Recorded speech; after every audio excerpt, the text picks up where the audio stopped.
Secretaría de Educación Pública, Gobierno de la República.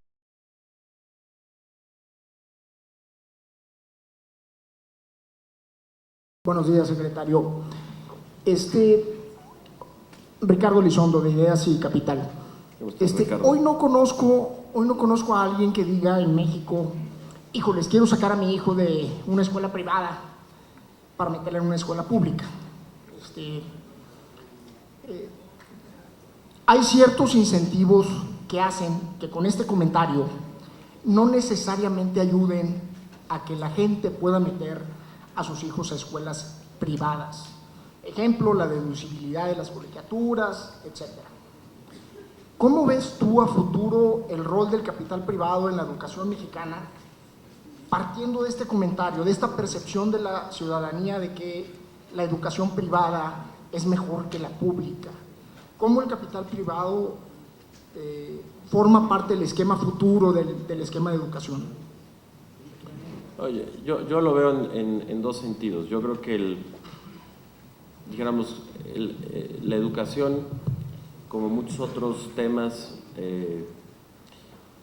irán en crecimiento en el país. Es decir, yo creo que hay en el país un espacio importante para la educación privada y para que en ese sentido haya inversión, cosa que además, por supuesto que siempre son complementos. La educación pública y la educación privada son complementos, y me parece que esta es una ruta y una veta que México va a continuar, como muchos otros países que van ensanchando su clase media y que pueda haber ofertas que se complementen. Por el otro lado, claramente la aspiración, y de eso se trata la reforma educativa, es que la calidad que ofrezca la educación pública sea de una gran calidad. Yo creo que, por ejemplo, si bien existe esta percepción que señalas, si uno se va, por ejemplo, a las pruebas de los estudiantes, a la prueba Planea, por ejemplo, no muchos de los primeros lugares son escuelas públicas. Y no necesariamente son escuelas privadas, es decir, tampoco hay una evidencia contundente que demuestre el comentario que haces, y que sé que es una percepción, por lo menos en ciertos ámbitos, más o menos generalizada. Yo creo que más bien el problema que tenemos en el país, tanto para la educación pública como privada, es que sigue teniendo, como muchas otras áreas en México, una gran desigualdad. Tenemos escuelas públicas y privadas de muy alto nivel y otras que se quedan muy rezagadas, y parte del esfuerzo que necesitamos hacer es llevar a que sea mucho más homogénea la calidad de la educación.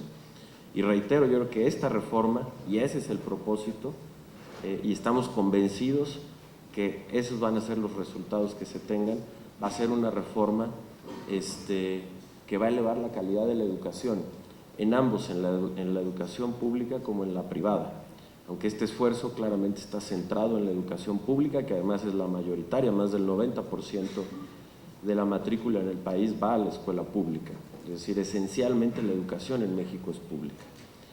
Pero por lo mismo, creo que hay también un espacio que además creo que debe ser parte del esfuerzo de un país en la educación privada. En educación superior, por ejemplo, ya la oferta de educación privada ahí sí es muy grande. Estamos hablando pues ya de un porcentaje cercano al 30% más o menos de la oferta total que hay de educación privada. Entonces, el total de educación superior. Entonces ese sería un poco el comentario que haría.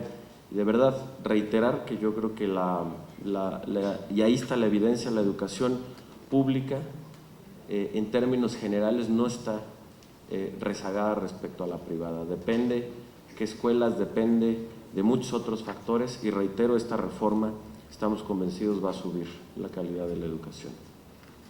Buenos días, soy Genaro Hurtado.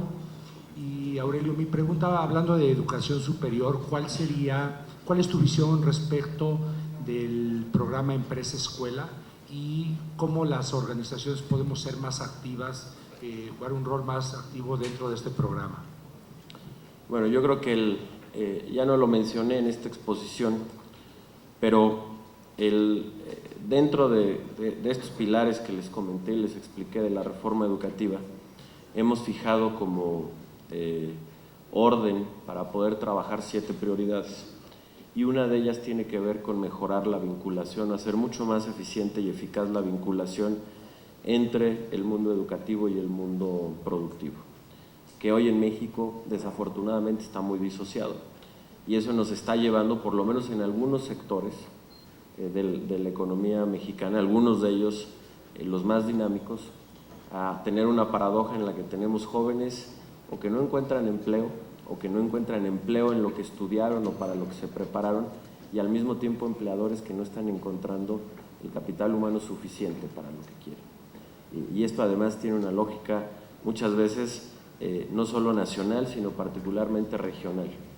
Y parte de que, por ejemplo, en México, y eso es algo que estaremos también haciendo y presentando a mediados de año, no hay o no ha habido un gran proyecto de orientación vocacional, entre algunas cosas, que permita con mucho detalle, de acuerdo a las vocaciones económicas regionales del país, pues poder informar tanto a las universidades o a los tecnológicos como a los jóvenes dónde están las carreras que realmente están demandando empleo y cuáles no.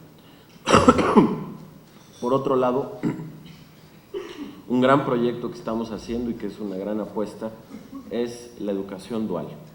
El modelo de educación dual se desarrolló en Alemania, lleva muchas décadas en Alemania. Es, en términos simples, un modelo en donde en las instituciones de educación, ya sea de educación media superior o de educación superior, se ofrece, perdónenme, se ofrece la teoría y de manera inmediata los jóvenes están ya trabajando en alguna empresa, con una vinculación directa con la práctica.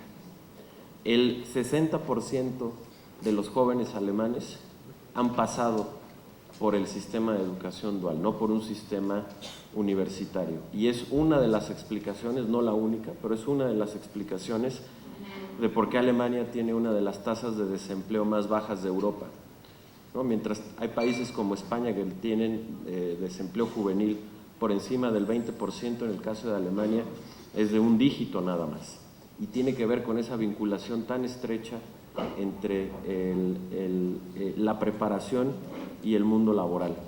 Nosotros firmamos un convenio con el gobierno alemán para hacer el modelo de educación dual en México, siguiendo su modelo pero adaptado a las necesidades del país. Esto es algo que ya existe, ya funciona, pero que tiene todavía una escala pequeña, básicamente de programa piloto, pero que la idea, y en eso hemos estado platicando con las cámaras empresariales, tenemos ya convenios firmados con ellos, y va a ser algo que le vamos a empezar a dar una escala nacional, y que es donde yo también invitaría a todos los que estén interesados a que las empresas se sumen a este proyecto que le puede dar también una transformación y darle una revaloración a la educación tecnológica, que es fundamental en un país que además sigue creciendo con manufacturas cada vez de mayor valor agregado, y que eso puede ser y es una gran apuesta que tenemos, ¿no? Y yo creo que esa es la gran apuesta que tenemos.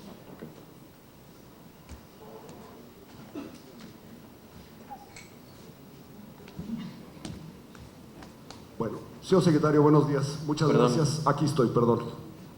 Perdón. Gracias, Arturo Zaval de Nexus Capital. Muchas gracias y muchas loas a los programas, a la Escuela en el Centro, al programa de colaboración con la empresa. Sin embargo, en la Asociación de Mexicana de Capital Privado hay 2 o 3 sectores, y uno de ellos es el que tiene que ver con el capital emprendedor, con Venture Capital, y ha habido un esfuerzo muy fuerte de la administración del gobierno de Enrique Peña para, a través del Instituto Nacional del Emprendedor, empujar el emprendedurismo.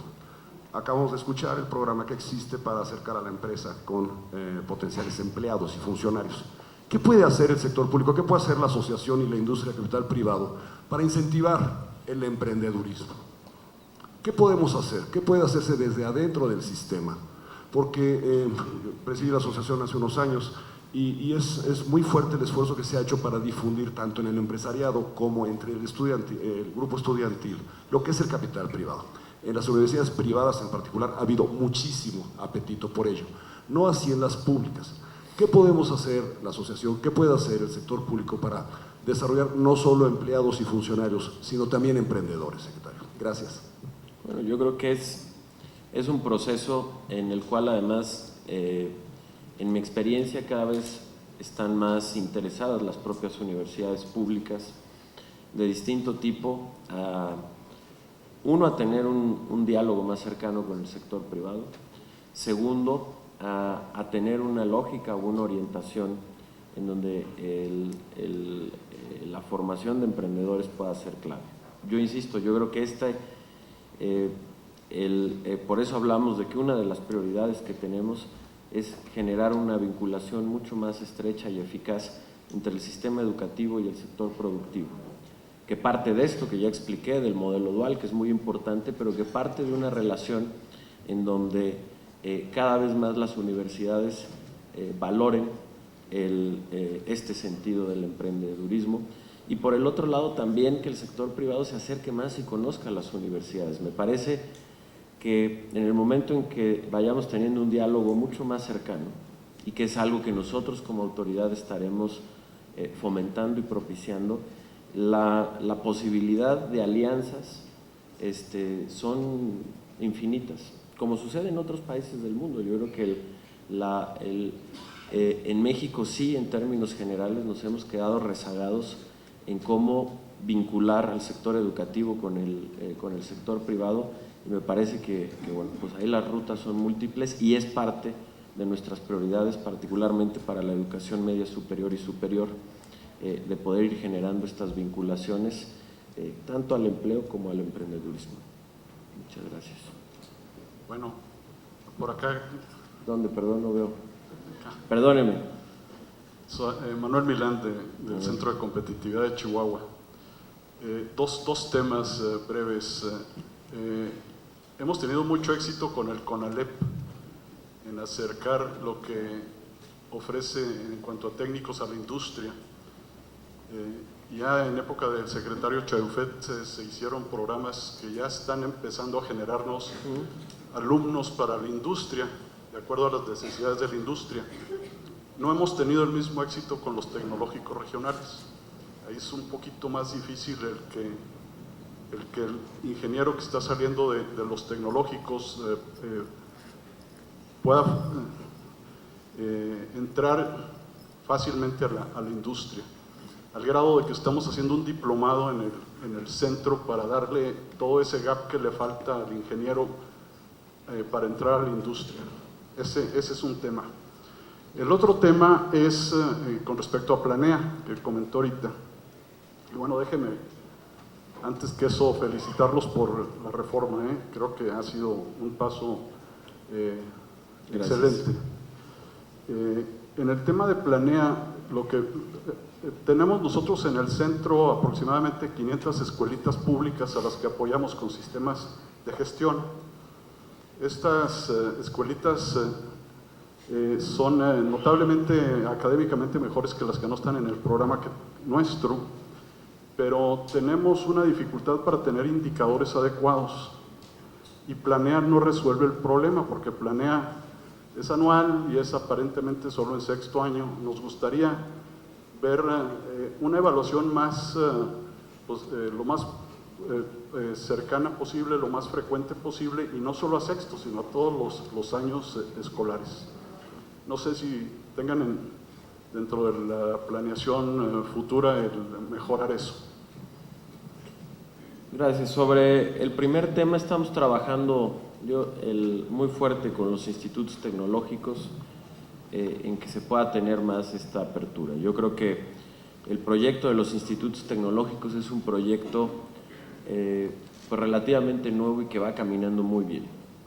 Entre institutos tecnológicos, universidades tecnológicas y politécnicas tenemos ya 800,000 alumnos que tienen además una tasa de empleabilidad mucho más alta que la de cualquier universidad en el país. El 80% en promedio de los jóvenes que están en estos institutos, antes de terminar sus estudios, ya tienen algún empleo. Es decir, son el sistema educativo que tienen la tasa de empleabilidad más alta en la educación superior, pero bueno, yo creo que hay que seguir trabajando en que se pueda tener una mayor vinculación con el CONALEP, ¿no? Sobre el segundo tema, aquí hay toda una discusión sobre cómo se debe, y no solo en México, es una discusión en el mundo sobre cómo y para qué se deben de utilizar las evaluaciones. desde nuestra óptica, y por eso es que lo hacemos así, y así es como hemos coincidido con el INEE, que es el Instituto Nacional de Evaluación, y con la propia OCDE, con quien hemos trabajado estos temas y ha avalado esta estrategia, es que al final del día la información, lo valioso de la información de la evaluación es para poder ir guiando la política pública.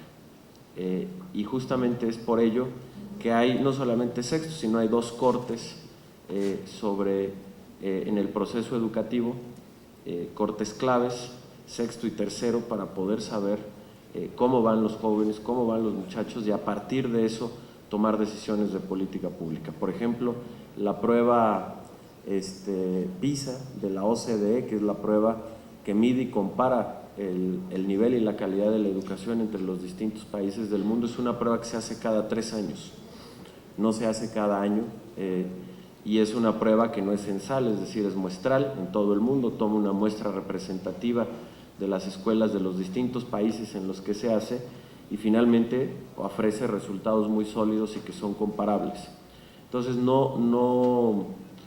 el hacer una prueba para cada nivel o para cada año, creemos que no es necesariamente lo más útil o la mejor idea. Para eso están las calificaciones, y aquí lo que nosotros necesitamos es una prueba que vaya cortando por nivel educativo para saber cómo van los jóvenes, cómo va haciendo su evolución, cómo van los niños y los jóvenes, cuál va haciendo su evolución, y en función de ello tomar decisiones. Les pongo un ejemplo: los últimos resultados de Planea del año pasado, ¿qué resultados nos dieron? Pues uno, que los estudiantes de la Ciudad de México, los niños de la Ciudad de México, son los que tuvieron las calificaciones más altas, y los que estuvieron peor evaluados son, o los que tuvieron las calificaciones o el puntaje menos bueno, son en Tabasco, con lo cual además no hay una correspondencia directa, por ejemplo, con ingreso. Es decir, Tabasco obviamente no es uno de los estados con mayor PIB per cápita del país, pero tampoco es el más bajo. Entonces, estamos haciendo todo un plan junto con el gobierno del estado, primero para entender por qué Tabasco tiene esos resultados y cómo los podemos ir corrigiendo, y ese es tan solo un ejemplo de cómo podemos utilizar esas evaluaciones y por qué tenemos la programación que tenemos, que reitero es algo que ha sido platicado y además avalado por la propia OCDE en función de cómo ellos mismos también han ido estructurando las políticas de evaluación. Muy bien. Una pregunta. Bueno, pues les agradezco mucho a todos y que hayamos podido estar aquí. Gracias, María. Perdón el retraso que haya tenido que ser tan muchas gracias. Al contrario, muchas gracias. Igualmente. Bueno, de verdad, muchas gracias a todos. Con permiso, muy buenos días.